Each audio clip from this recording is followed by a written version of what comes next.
Hello friends, bio world में आप सभी का स्वागत है। आ जाइए, सभी लोग जुड़ जाइए। गुड मॉर्निंग सभी को। क्लास की टाइमिंग यही है, मॉर्निंग 8 बजे। तो सभी लोग मॉर्निंग 8 बजे लाइव क्लास को अटेंड करें।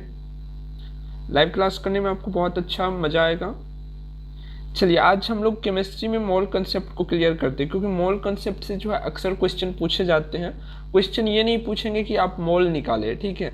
यहाँ पर आपको कई बार पूछ दिया जाता है कि इसमें जो है अणुओं की संख्या कितनी होगी। मान लीजिए कोई दे दिया है, CO2 दे दिया गया है, कोई मात्रा दे दिया गया है, जैसे समझ लीजिए कि 4 ग्राम CO2 दे दिया गया है। उनमें आपसे पूछ देगा कि इसमें CO2 की अणुओं की संख्या ज्ञात करें, ठीक है। या नहीं तो दे देगा 8 ग्राम जो है ओजोन गैस में NTP पर आपको क्या करना है, मोल ज्ञात करना है। तो इस टाइप के क्वेश्चन में आप अक्सर जो है फंस जाते हैं, क्योंकि आपका मोल कंसेप्ट जो होता है एक ही आप याद रखते हैं, मोल बराबर क्या, गिवन मास बटे मोलिकुलर मास, ठीक है। दिया हुआ द्रव्यमान अब बटे में आणविक द्रव्यमान, बस इतना ही याद रखते हैं, इससे ही मोल निकल जाता है। लेकिन नहीं, आपको जगह जगह पर इस कॉन्सेप्ट को चेंज करना पड़ता है या इस फॉर्मूला को ड्राइव करना पड़ता है। तो आज के क्लास में हम लोग वही सीखने वाले हैं, ठीक है। तो एक बार फटाफट से सभी लोग लाइक कर दीजिए और सेशन को शेयर कर दीजिए, ताकि जितने भी स्टूडेंट हैं जो सो के अभी अभी जगह हैं वो सभी क्लास में आ जाए। और सभी लोग जान लीजिए 8 बजे मॉर्निंग में आपकी क्लास होती है, ठीक है। चलिए बढ़ते हैं क्लास की ओर। सबसे पहले मोल क्या है, कोई बता सकते हैं? मोल क्या है? एक संख्या है, ठीक है। मोल क्या है? एक संख्या है जो किसी पदार्थ में उपस्थित परमाणुओं तथा आयनों की, देखिए यहाँ पर है, परमाणु अणु तथा आयनों की निश्चित संख्या को व्यक्त करता है। मोल क्या है? एक संख्या है, ठीक है। मान लीजिए आप यहाँ पर लेकर के जा रहे हैं 5 kg लोहा, ठीक है। अगर हम बोल दें इसमें कि 5 kg लोहा है, इसमें आयन कितना है, तो आप सोच में पड़ जाइएगा, भाई इसमें आयन कैसे हम पता करें, क्योंकि हमारे पास तो 5 kg मास है न दिया हुआ। तो इसमें हम आयन कैसे प्राप्त करें? तो इसी आयन को जानने के लिए मोल कंसेप्ट को विकसित किया गया, ठीक है दोस्तों। मोल कंसेप्ट में क्या होता है कि एक मोल बराबर जो है, ये मान लिया जाता है कि परमाणु जो होते हैं, जैसे आयरन को क्या बोलते हैं, Fe बोलते हैं, ठीक है। Fe, इसका जो मास होता है, इसका जो मास होता है वही 1 मोल के बराबर होता है। जैसे सोडियम ले ले, ठीक है। सोडियम ले लेते हैं। सोडियम क्या होता है? नमक होता है। 1 चम्मच नमक हमने आपसे मांगा, बोला कि जो है ना 50 अणु ले आओ नमक का। आप बोलिएगा सर जी सही तो है ना, नींद तो सही से ले रहे हैं ना, 50 अणु कैसे ले आएंगे? 1 चम्मच बोलिए, 1 पैकेट बोलिए, 1 kg बोलिए, ये अणु कहाँ से ले आए? तो हम बोलेंगे बिल्कुल अणु ले आओ। तो बोलिएगा सर ये कैसे हो सकता है? तो बोलते हैं चलो बाबू उसी को आज हम समझाएंगे। जैसे Na का जो होता है, इनका 1 मोल बराबर जो होता है इनका मास होता है, ठीक है। Na का कितना होता है मास, कोई बता सकते हैं? 23 ग्राम होता है, ठीक है। तो हम अगर पूछे कि 1 मोल नमक ले आओ, 1 मोल नमक ले आओ मतलब क्या? 1 मोल नमक ले आओ मतलब 23 ग्राम जो है नमक ले आओ, ठीक है। अगर हमने आपको बताया कि 1 मोल नमक ले आओ, तो आप कहिएगा सर जी हम केमिस्ट्री पढ़ लिए हैं, अब 23 ग्राम हम नाप के ले आएंगे आपके पास, तब आप समझिएगा कि 1 मोल हो गया। हम बोले अच्छा चलो ठीक है, इतना तो अच्छा है, पढ़े हो। अब ये करो कि हमको क्या करो ना कि 6.022 गुना 10⁻23 अणु ले आओ, किसका? Na का। तब क्या कहिएगा आप? थोड़ा देर तो सर खुजलाइएगा, फिर बोलिएगा सर जी या तो आप सो जाइए या फिर नमक खाना छोड़ दीजिए। ऐसे ऐसे डिमांड कीजिएगा तो हमसे नहीं होगा, ठीक है, क्योंकि अणु में इसको हम नहीं नापना जानते हैं। तो चलिए आज हम बताते हैं आपको कि कैसे आपको नापना है, ठीक ना। चलिए Na हो गया, तो अब इसको हम लोग जो है संख्या में कैसे व्यक्त करेंगे, ठीक ना। तो अब 1 मोल देख लिया आपने कि द्रव्यमान के बराबर कोई भी हो, कोई भी तत्व हो, उनके जो द्रव्यमान होते हैं, किसी भी परमाणु के जो द्रव्यमान होते हैं वो 1 मोल के बराबर होते हैं। जैसे कार्बन ले लीजिए, कार्बन का कितना होता है? 12 ग्राम होते हैं। तो 1 मोल कार्बन बराबर कितना हो जाएगा? 1 मोल कार्बन बराबर कितना हो जाएगा? 12 ग्राम हो जाएगा, ठीक है। हमने बताया आपको कि 12 ग्राम जो है कार्बन ले आए, हमने आपको कहा कि 12 ग्राम कार्बन ले आओ, आपने उधर से आया और बोला कि लीजिए सर जी 1 मोल कार्बन। हम बोलेंगे अरे वाह, चलो तुम तो केमिस्ट्री पकड़ लिए हो। अब हमने अगर बोल दिया ये बताओ कि इस 1 मोल में अणु कितना है, ये बताओ कि इस 1 मोल में कार्बन के अणु कितने हैं, परमाणु कितने हैं, या तो आयन कितने हैं, ये अगर पूछ दिए तो आप बोलिएगा सर जी बताइए, हम तो नहीं जानते हैं, बता दीजिए। फिर अगले बार से जो है आयन भी ले आएंगे आपके लिए। तो हम बोलेंगे बिल्कुल बताएंगे, आ जाओ। यहाँ पर 1 मोल बराबर जो होते हैं 6.022 गुना 10 टू द पावर 23, कितना 6.022 गुना 10 टू द पावर 23 परमाणु अणु तथा आयन के बराबर होते हैं।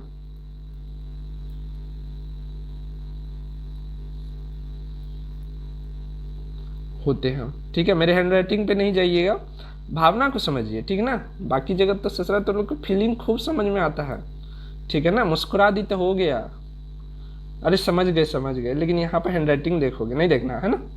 चलिए, तो अगर हमने बोला कि 1 मोल जो है 1 मोल परमाणु ले आओ या 1 मोल में परमाणुओं की संख्या बताओ, तो कितना बताइएगा 6.022 गुना 10 टू द पावर 23 परमाणु। हमने बोला कि 1 मोल कार्बन में कितने आयन होंगे, तो आप कहिएगा सर जी 6.022 गुना 10 टू द पावर 23 आयन होंगे। हम बोलेंगे अरे वाह, बहुत अच्छी बात है, तुमने सीख ली। बोलेंगे बिल्कुल सर जी, काहे न सीखेंगे। तो ये चीज़ को आप अपने कॉपी में लिख लीजिए बरखुरदार, क्योंकि ये आपको काम देगी आगे, ठीक है ना। आपको पता चल गया 1 मोल बराबर कितना होता है 6.022 गुना 10 टू द पावर 23, ठीक है ना। अच्छा, ये 23 माइनस में कभी नहीं लिख दीजिएगा, नहीं तो गलत हो जाएगा, ठीक है। और इसी 6.022 गुना 10 टू द पावर 23 को क्या बोला गया है, एवोगाड्रो नंबर बोला गया है, ठीक है। इसको क्या बोला गया है, एवोगाड्रो संख्या।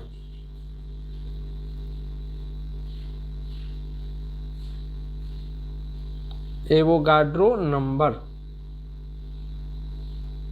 ठीक है, हिंदी में भी लिख लीजिएगा एवोगाड्रो संख्या। इसी 6.022 गुना 10 टू द पावर 23 को क्या बोला गया, एवोगाड्रो नंबर बोला गया है, ठीक है। और यह क्या करता है, पदार्थ की मात्रा को प्रदर्शित करता है, ठीक है।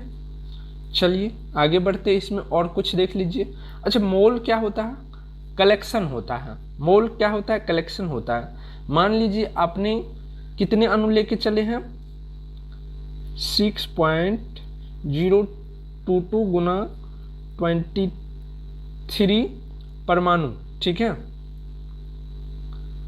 परमाणु लेकर के चले हैं किस चीज़ का, तो मान लीजिए कोई ले लीजिए, जैसे एल्युमिनियम का लेके चले, तो हम बोलेंगे कितना लेके चले हो, तो बोलिएगा कि इतना लेके परमाणु लेके हम चले हैं। हम बोले इकट्ठे में बताओ, इकट्ठे में, तो बोलिएगा कि सर जी सुनिए ना, 1 मोल जो है 1 मोल हमने एल्युमिनियम लेके चला है।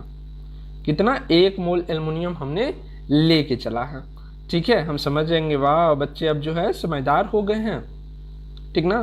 तो मतलब इतने, यानी कि 6.022 गुना 10 टू द पावर 23 परमाणु हो या अणु हो या आयन हो, इन सभी को अगर इकट्ठा करके एक थैली में रखते हैं तो वो क्या कहलाता है, 1 मोल कहलाता है, ठीक है। अगर हम इसी संख्या को डबल कर दे तो, जैसे कि 2 × 6.022 गुना 10 टू द पावर 23 आयन, बोलेंगे कि अब बताओ कि ये कितना है, तो आप लोग क्या बताइएगा, सर जी 1 मोल होता है 6.022, तो गुना इतना, तो 2 से गुना है, तो अर्थात सीधे बोलेंगे 2 मोल है, ये जो भी चीज़ है, आम कटहल जो भी है, ठीक है, 2 मोल है। हम बोलेंगे अरे वाह बहुत अच्छा है, जल्दी समझ लिए हो। चलिए अच्छी बात, ये तो हम समझ लिए कि जब इतने आयन को हम इकट्ठा करते हैं तो वो 1 मोल कहलाता है, ठीक है। लेकिन हम जब मोल निकालने की बारी आएगी तब हम कैसे निकालेंगे, मोल निकालने की अगर बारी आ जाए तब हम कैसे निकालेंगे। मोल अगर बड़ा कोई है, जैसे देख लीजिए कि कोई भी चीज़ है, जो कोई परमाणु किसी भी चीज़ का, एल्युमिनियम का ही ले लीजिए सपोज दैट, तो एल्युमिनियम का जो सबसे छोटा इकाई है वो क्या है, मोल है।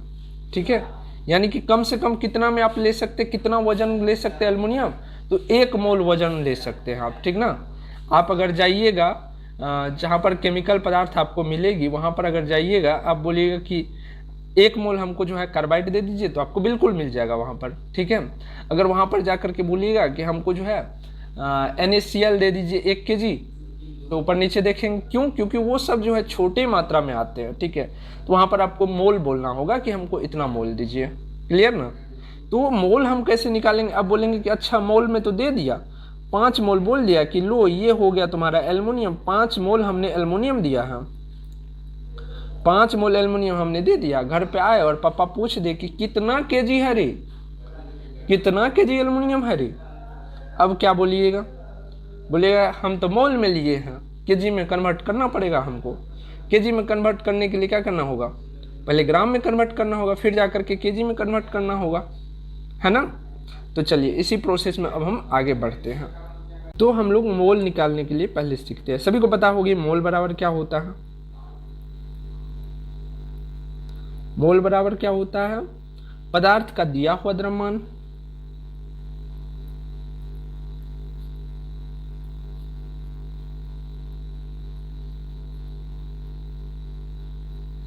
दिया हुआ द्रव्यमान, ठीक है, और बट्टे में आणविक द्रव्यमान।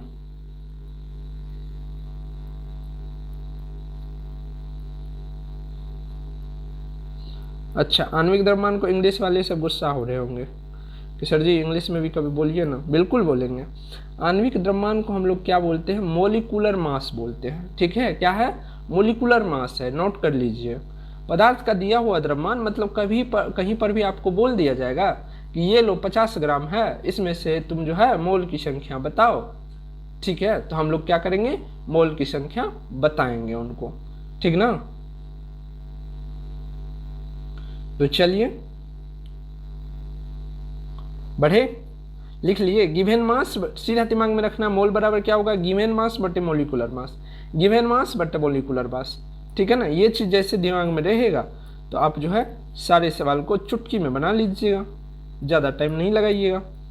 ठीक ना, इसको भी जो है आप अच्छे से नोट डाउन कर लीजिएगा। चलिए आगे बढ़ते हैं। जैसे कि हमने आपको एक क्वेश्चन यहाँ पर दे देता हूँ ताकि आपका कंसेप्ट क्लियर रहे। मान लीजिए 88 ग्राम जो है, 88 ग्राम जो है आपको CO2 दिया गया है।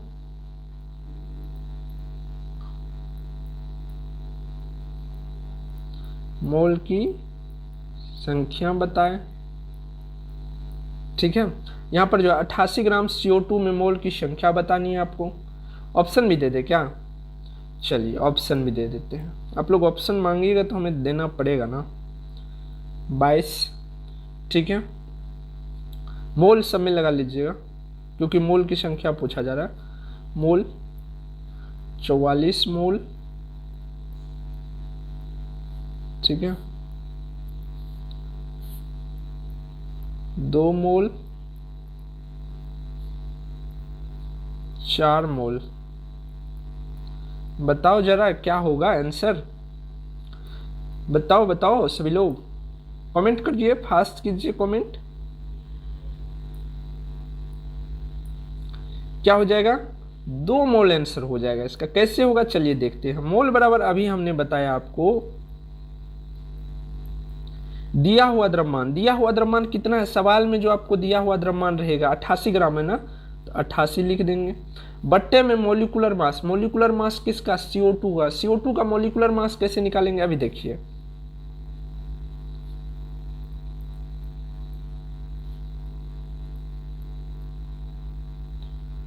मोलिकुलर मास, इसी को हिंदी में क्या बोलते हैं, आणविक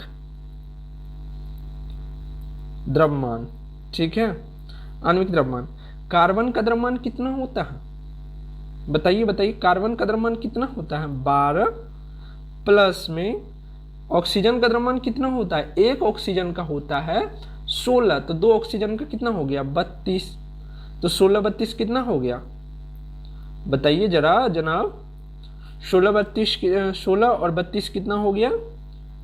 44 हो गया।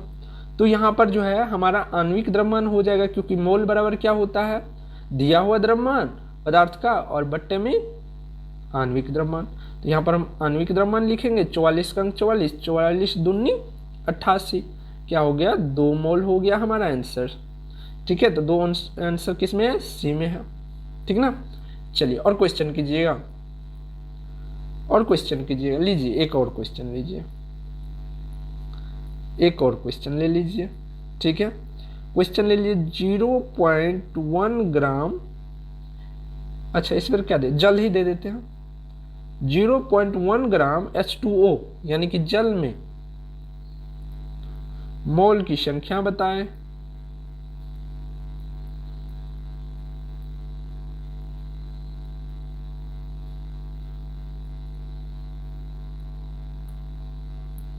ये क्या आ गया? चलिए बताइए तो। 0.1 ग्राम H2O में, H2O क्या होता है? जल का फॉर्मूला है ना जी। चलिए इसका बताइए तो। बहुत ही सिंपल है, पहले H2O का क्या करना है हमें? आणविक द्रव्यमान निकालना। आणविक द्रव्यमान कैसे? हाइड्रोजन का कितना होता है?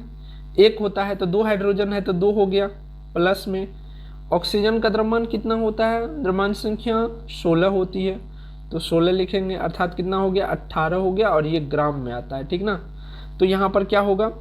मोल बराबर जो गिवन मास है, यानी कि दिया हुआ द्रव्यमान कितना है? 0.1 ग्राम बट्टे में 18 ग्राम, तो ग्राम ग्राम पहले कैंसिल। ठीक है, इसलिए हम यहाँ पर ग्राम को क्या करते हैं? हटा देते हैं। ठीक ना। और यहाँ पर ये पॉइंट जो दिख रहा है आपको ऊपर में, इस पॉइंट को अगर उड़ाएंगे तो नीचे में एक 0 लगाएंगे, तो आपका मोल का संख्या कितना हो गया? 1/80 मोल हो गया। ठीक है, 1/80 मोल। अब अगर इसमें हम पूछ दे कि ठीक है चलिए मोल तो आप निकाल लिए, अणु की संख्या बता दीजिए जरा जनाब, अणु की संख्या बता दीजिए। अणु की संख्या बताएं। ये हमारा अगला प्रश्न आ गया इसी में। ठीक है, कि 0.1 ग्राम H2O में अणु की संख्या बताएं। तो क्या कीजिएगा? अणु की संख्या बराबर क्या होगा? बताइए। मोल की संख्या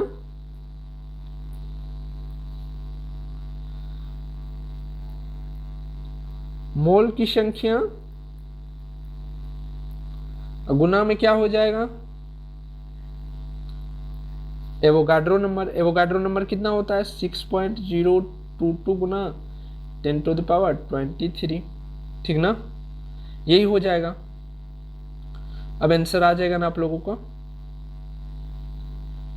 और यहां से आप एक चीज और ड्राइव कर सकते हैं, थोड़ा सा आगे अगर बढ़ के अगर आप सोचे तो एक और ड्राइव कर सकते हैं। ठीक है, अणु की संख्या बराबर हुआ है ना,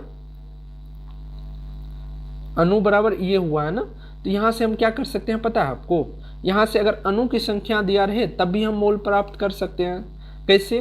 तो यहाँ पर देखिए, ये इधर है अणु और इधर है मोल, तो मोल की संख्या अगर हमें प्राप्त करनी है, मोल बराबर क्या हो जाएगा?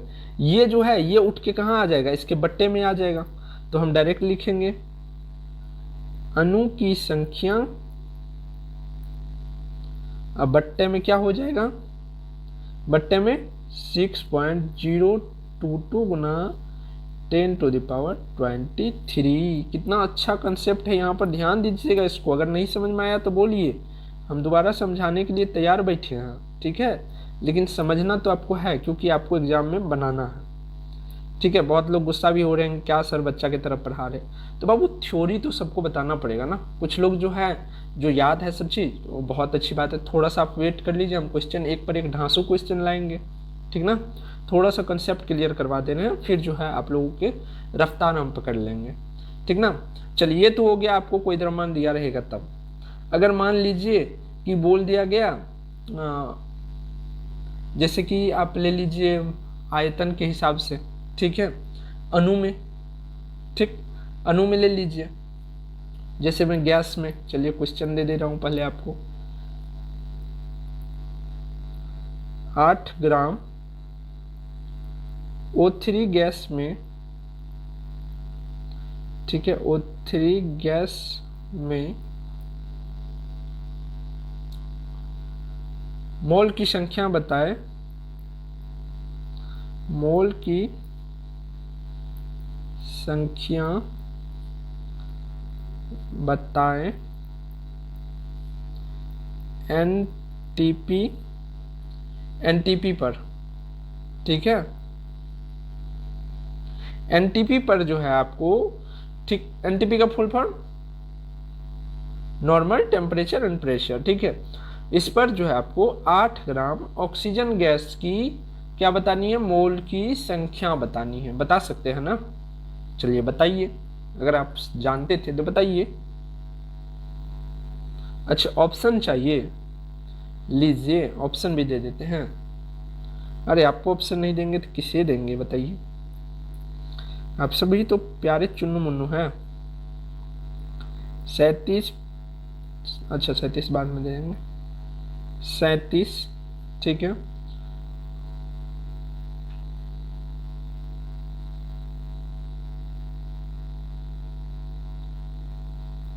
3 नन। चलिए इसका आंसर बताइए। तो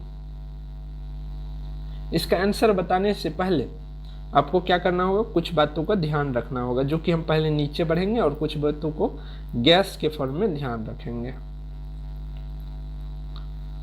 ठीक है। गैस वाला में क्या करेंगे, हम ध्यान रखेंगे कुछ बातों को। किस प्रकार से ध्यान रखेंगे, किसी भी गैस के 1 मोल का आयतन एनटीपी या एसटीपी पर, ठीक है, एनटीपी क्या है, नॉर्मल टेम्परेचर एंड प्रेशर बोलिए या ऑफ प्रेशर बोलिए, एसटीपी क्या है, स्टैंडर्ड टेम्परेचर ऑफ प्रेशर, ठीक है। तो एनटीपी या एसटीपी पर किसी भी गैस के 1 मोल का अगर आयतन आप लीजिएगा तो 22.4 लीटर निकलेगा। कितना निकलेगा, 22.4 लीटर। किस पर, एनटीपी या एसटीपी पर, ठीक ना। एनटीपी क्या है, लिख लिए ना सभी लोग, नॉर्मल टेम्परेचर ऑफ प्रेशर, और एसटीपी क्या है, स्टैंडर्ड टेम्परेचर ऑफ प्रेशर, ठीक है। चलिए, और आप लोगों को ये बात याद होनी चाहिए कि 22.4 लीटर अगर हम यहाँ पर आयतन अगर आप निकाल दिए, 22.4 लीटर, अणुओं की संख्या कितनी होगी तब क्या बताइएगा। मान लिए कि 1 मोल में जो होते हैं कितने लीटर होते हैं एनटीपी या एसटीपी पर, तो 22.4 लीटर होते हैं। अगर अणु की संख्या हम पूछ दिए 22.4 लीटर में, तो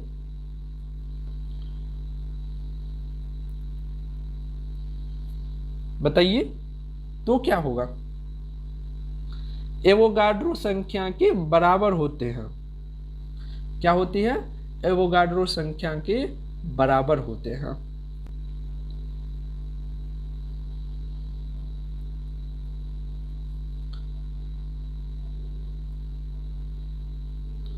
एवोगाड्रो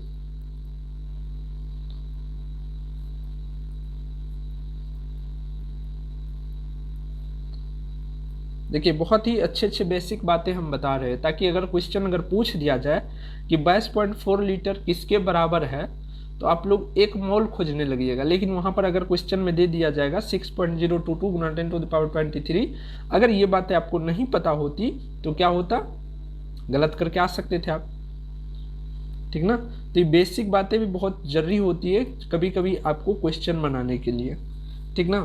तो अगर हम यहाँ पर अब आपसे मोल की संख्या पूछे कि अब तो मोल की संख्या बता दो, तो आप लोग क्या बताइएगा, बताइए तो क्या बताइएगा, गैस का आयतन,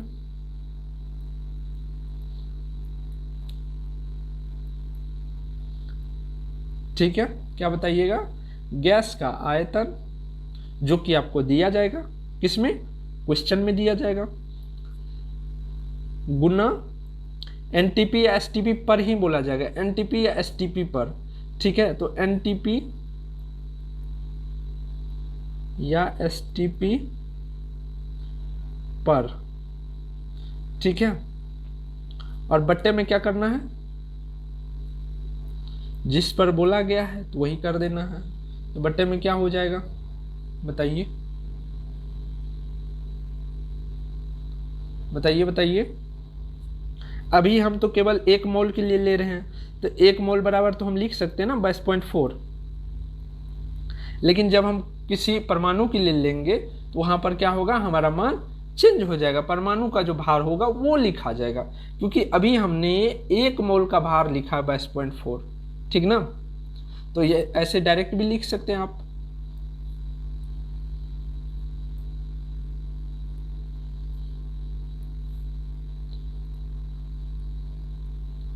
आणविक भार, ठीक। और हम आपको सीधा सा बात समझाएं, सीधा सा बात समझाएं। आप क्या करना, जो मोल आप निकालते हैं ना, वो मोल क्या कीजिएगा, तो मोल निकाल लीजिएगा और उसमें गुना कर दीजिएगा 22.4 लीटर से, ठीक है। मोल निकाल करके 22.4 से गुना कर दीजिएगा, आपका आंसर आ जाएगा।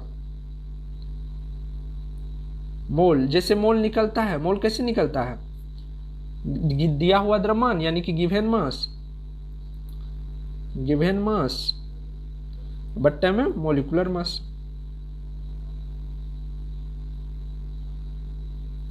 गुना में 22.4 लीटर, ठीक ना।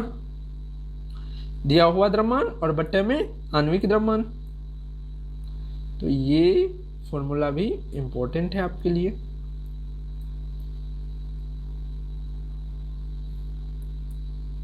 अब आइए वापस इस सवाल को सॉल्व करते, जो सवाल आपको हमने दिए थे अभी, ठीक। तो यहाँ पर आपको क्या करना है, हमने क्या बताया था, अगर आपको ज़्यादा कुछ नहीं समझ में आ रहा तो सीधा क्या कीजिए, पहले मोल जैसे निकालते हैं वैसे मोल निकालिए।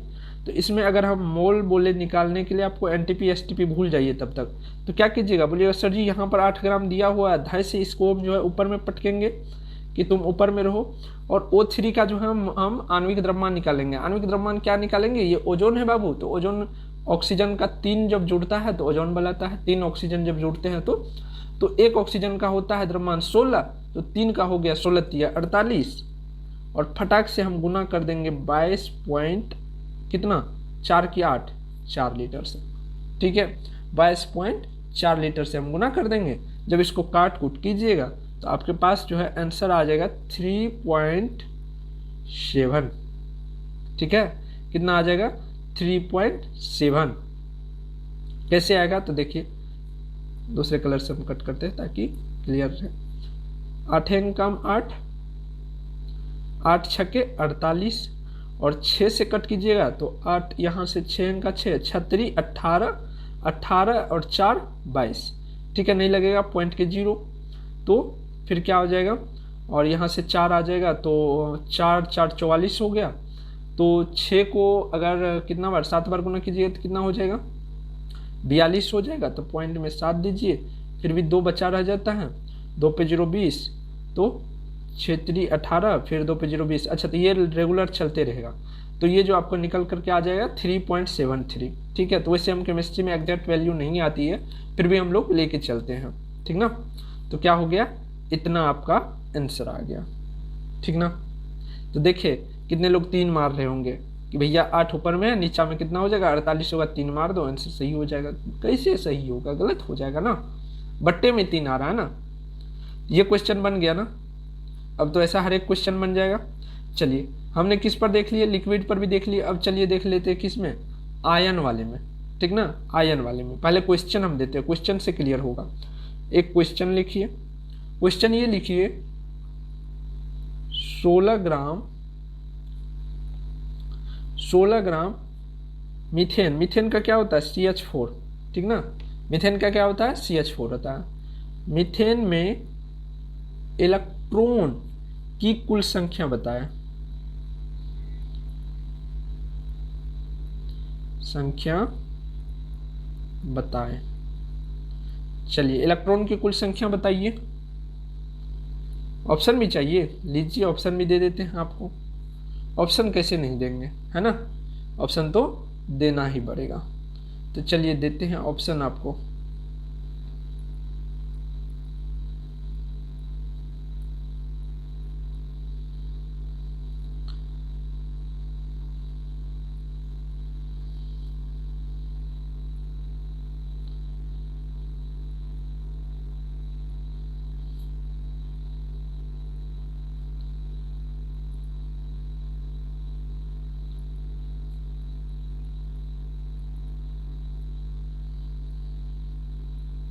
डी नंबर में ले लीजिए 32 है ये।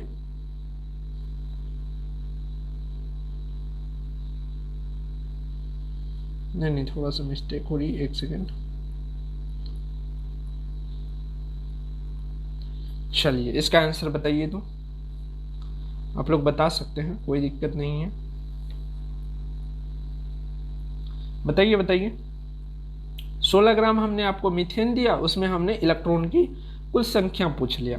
बोलिएगा सर ऐसे तो पूछते अगर मीथेन की संख्या तो हम इलेक्ट्रॉन बता देते आपको डायरेक्ट अगर मीथेन में पूछते, लेकिन आपने द्रव्यमान दे करके तो हमारा जो है दिमाग खराब कर दिया। तो हम बोलेंगे नहीं अभी हमने दिमाग खराब किया आपका, लेकिन एग्जाम में आपकी दिमाग खराब नहीं होगी। क्यों? क्योंकि अभी से ये आपको प्रैक्टिस हो जाएगी। तो चलिए हम कैसे निकालते हैं जो है, अगर हमारे पास आयंस हो या आयंस में पूछा जाए तो हम कैसे निकालेंगे मोल की संख्या, वो देखते हैं। ठीक है, तो चलिए जैसे इलेक्ट्रॉन, प्रोटॉन, न्यूट्रॉन, कुछ किस के लिए भी हम ले सकते हैं, इलेक्ट्रॉन, प्रोटॉन या न्यूट्रॉन बराबर हम क्या लेंगे, कुल जो है यानी कि जितना दिया हुआ रहेगा, कुल इलेक्ट्रॉन, प्रोटॉन या न्यूट्रॉन की संख्या गुना में क्या, थोड़ा सा इधर कर लेते हैं ताकि लिखने में स्पेस बने, गुना में जो हमारा दिया हुआ है एवोगाड्रो नंबर, ए भी, ठीक है ना, या ए एन भी लिख सकते हैं इसको, ए भी नंबर हम लिख लेते ताकि आपको याद रहे कि एवोगाड्रो नंबर है ये, और गुना में, फिर ऐसा नहीं कि छोड़ देना, गुना में जो पदार्थ की मात्रा दिया हुआ रहेगा, ठीक ना, पदार्थ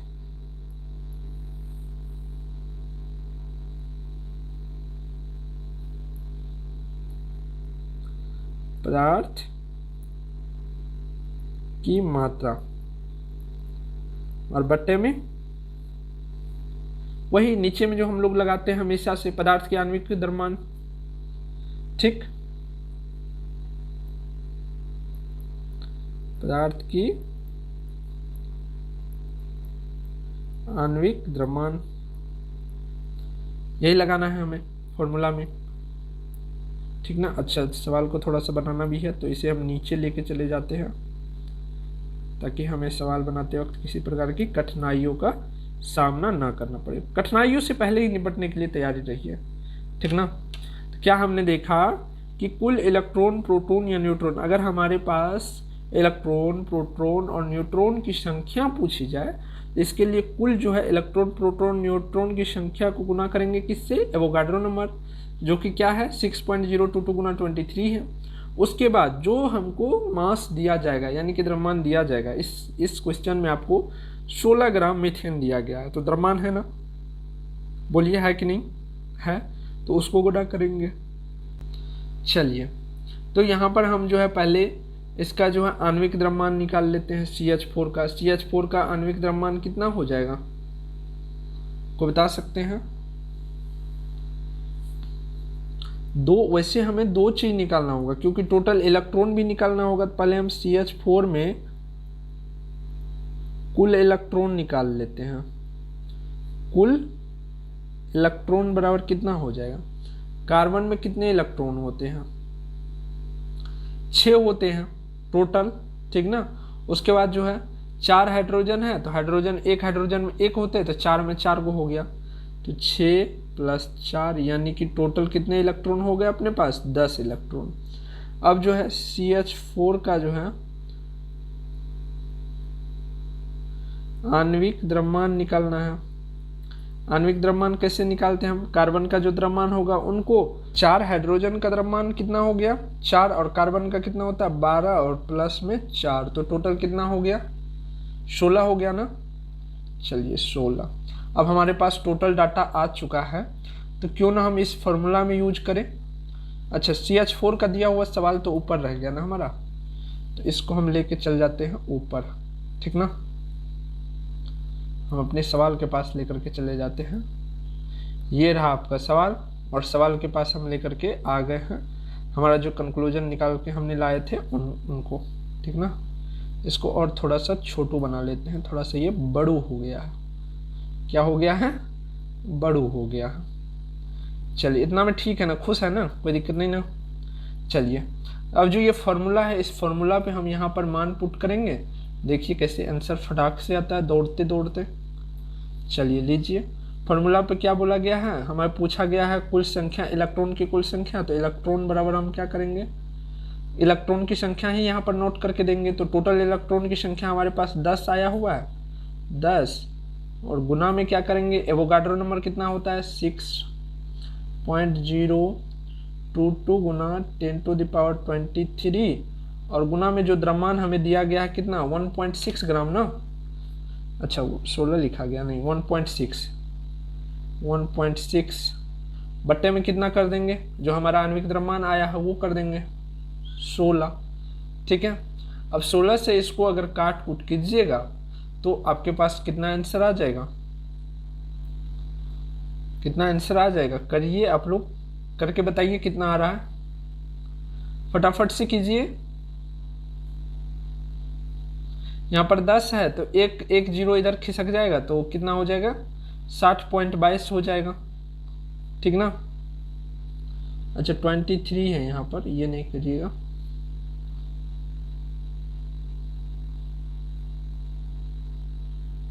कितना आ जाएगा जी 6.022 गुना 10⁻23 आंसर आपका आ जाएगा क्या, इलेक्ट्रॉन। ठीक है, क्योंकि इलेक्ट्रॉन हमने शुरू में लिया ही है तो दोबारा हम लोग नहीं लिखेंगे। कितना इलेक्ट्रॉन होगा 6.022 गुना 10⁻23 इलेक्ट्रॉन होगा। ठीक ना, निकालने के लिए सीख गए ना। चलिए अब बढ़ते हैं क्वेश्चन की तरफ। अभी तक तो आपको सिखा रहे थे हम कि कैसे आप जो है इलेक्ट्रॉन पूछा जाएगा, इलेक्ट्रॉन की स्थिति में आप मोल कैसे निकालिएगा, प्रोटॉन की स्थिति में कैसे मोल निकालिएगा। ये तो आपको हम अभी तक परिस्थिति से सामना करवा रहे थे कि अगर ऐसा क्वेश्चन आया तो आपने क्या करना है। चलिए अब क्वेश्चन बनाते हैं। चलिए क्वेश्चन पहला रहा आपके सामने, ऑक्सीजन के एक अणु का द्रव्यमान डैश है। यहाँ पर ऑक्सीजन के जो अणु है उनका द्रव्यमान आपसे पूछा गया है। चलिए फटाक से बताइए, टेस्ट जो दिए थे जिनका माइनस में मार्क चला गया था, ठीक है, तो टेस्ट वाले बच्चे इनको ध्यान से देखिएगा भी। ठीक है, नेहा जिनका मार्क जो है माइनस में चला गया था सभी लोग ध्यान दीजिए। यहाँ पर बीसीएसई 2021 का जो है, बीसीएसई 2021 का जो टेस्ट चल रहा है आप लोगों का, ठीक है, बायोवर्ल्ड की तरफ से टेस्ट भी लिया जाता है डेली के डेली, तो उसमें न्यूमेरिकल क्वेश्चंस भी करवाए जाते हैं। तो यही क्वेश्चंस था, सॉल्व करते इसे।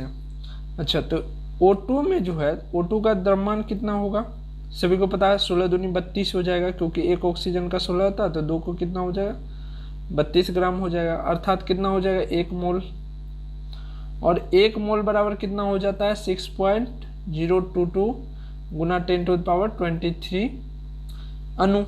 ठीक है, तो जब एक अणु पूछा जाए, ठीक है, यानी कि एक अणु का द्रव्यमान यहाँ पर देखिए पूछा गया है, एक अणु का द्रव्यमान कितना होगा, तो क्या करेंगे हम, जो मास रहेगी उसमें हम क्या करेंगे, जितने भी अणु हैं उससे भाग दे देंगे तो हमारा एक अणु का निकल जाएगा ना। जितना मास है यानी कि द्रव्यमान है उसमें हम अगर जितनी अणु है उससे भाग दे देंगे तो एक अणु का निकल जाएगा ना। जैसे कि हम केला लाते हैं, ठीक है, 20 रुपया में हमने 1 दर्जन केला लाया, 20 रुपया में हमने 1 दर्जन केला लाया, तो 20 रुपया ऊपर में लिखेंगे और दर्जन में क्या करेंगे, दर्जन होता है 12 का, तो 12 हम जानते हैं कि दर्जन 12 का होता है, 12 से भाग देंगे इसमें तो हमारा 1 केला का दाम निकल जाएगा ना। तो उसी प्रकार से जो हमारा दिया हुआ द्रव्यमान है उसमें अगर हम अणु के टोटल अणु यानी कि 1 मोल में होने वाले अणु से अगर भाग दे देंगे तो 1 मोल अणु का जो एक अणु का द्रव्यमान निकल के आ जाएगा ना। तो 32 और भाग दे दीजिए 32 में 6.022 गुना 10⁻23 से, कितना आ जाएगा आपका आंसर, देखिए भाग दे करके आपका आंसर आ जाएगा 5.31 गुना 10⁻23 और ग्राम लगा दीजिए, क्योंकि द्रव्यमान पूछा गया और द्रव्यमान क्या होता है, मोल जो है ग्राम में आता है, तो ग्राम लगा दीजिए। समझ गए ना आंसर। चलिए नेक्स्ट क्वेश्चन आपका दिया हुआ था, टेस्ट वाले बच्चों ध्यान दो। मैग्नीशियम के 144 ग्राम में ग्राम परमाणु मौजूद होते हैं। मैग्नीशियम के 144 ग्राम में बोला गया ना, तो ग्राम परमाणु क्या करेंगे, वही ग्राम परमाणु बराबर क्या करेंगे हम लोग, दिया हुआ द्रव्यमान यानी कि 144 और बट्टे में आणविक द्रव्यमान। आणविक द्रव्यमान कितना होता है मैग्नीशियम का, 24 होता है। ठीक है, तो 24 से अगर कट कीजिएगा 6 हो जाएगा, ठीक ना। तो आपका आंसर क्या आ जाएगा, बी। अच्छा इसमें आंसर लगाए नहीं लगाए, हाँ आंसर क्या हो जाएगा इसका देख लीजिए, तो डी हो जाएगा ना। चलिए इसका क्या हो गया, बी हो गया। अगला क्वेश्चन देखिए, अगला क्वेश्चन है 273 केल्विन पर 1 डेमीटर क्यूब क्षमता के एक पात्र में दी गई क्लोरीन की कौन सी मात्रा न्यूनतम दाब डालेगी। यहाँ पर आपको क्या करना है, न्यूनतम दाब आपको बतानी है। ठीक है, चलिए इसको आप बना सकते हैं, इजीली बना सकते हैं। ठीक है, इसको बना करके आप होमवर्क में इसको पेस्ट कीजिए, फिर अगले क्लास जो आगे हम बढ़ाएंगे इसमें ढेर सारा न्यूमेरिकल अभी करवाने वाले हैं। ठीक है, और पेड क्लास के जितने भी स्टूडेंट हैं ध्यान रखिएगा कि अगला जो है कल आपको 1 बजे तक जो है इस चैप्टर के जितने भी न्यूमेरिकल्स हैं उनको करना है, और उनका सॉल्यूशन भी आप लोगों को हम वहीं पर टीचमेंट ऐप पर ही करवाएंगे। ठीक है, तो टेस्ट वाले बच्चे ध्यान रखिएगा, 12 बजे आपका जो है टीचमेंट में जा करके देख लीजिएगा। अगला टेस्ट का आपको टाइमिंग जो है 12 बजे या 1 बजे आप लोगों को मिल जाएगा। जैसे टेस्ट का टाइम खत्म होगा उसके बाद जितने भी क्वेश्चन होंगे उनको हम वहाँ पर करवा देंगे। ठीक है, तो ये क्वेश्चन आपको होमवर्क रहा। और जो लोग टेस्ट से जुड़ना चाहते हैं तो केवल 50 रुपये फ़ी है, ज़्यादा नहीं है, ज़्यादा सोचने की बात नहीं है। 50 रुपया फ़ी है जो कि आपको पे फ़ोन या गूगल पे से पेमेंट करना होगा। 7545। ठीक है, और झारखंड पैरामेडिकल के जो भी बच्चे हैं अभी जो लोग ज्वाइन कर रहे हैं उनको फ्री में ये सेवा मिल जाएगा। ठीक है, झारखंड पैरामेडिकल का जो फ़ी है 350 रुपया, वो तो आपको झारखंड पैरामेडिकल के लिए है ही। साथ में आप चाहे तो हमें मैसेज करके बोल दीजिए कि सर हमें भी टेस्ट देने दीजिए, तो हम आपको ऐड कर देंगे। तो यहाँ पर आप इसमें भी आप टेस्ट वगैरह सब कुछ दे सकते हैं, कोई दिक्कत नहीं है, फ्री सेवा है। ठीक है, तो झारखंड पैरामेडिकल के जितने भी बच्चे हैं सभी लोग इस नंबर पर करके आप अगर लेना चाहें तो, अगर आप झारखंड पैरामेडिकल में एडमिशन ले चुके हैं, ठीक है 4-5 बच्चे हैं जो कि एडमिशन ले चुके हैं, वो लोग अगर कहिएगा तो आपको हम ऐड कर देंगे। ठीक है, बाकी मिलते हैं फिर आप लोगों को अगले क्लास में। याद रखिए क्लास टाइमिंग यही है, मॉर्निंग 8 बजे।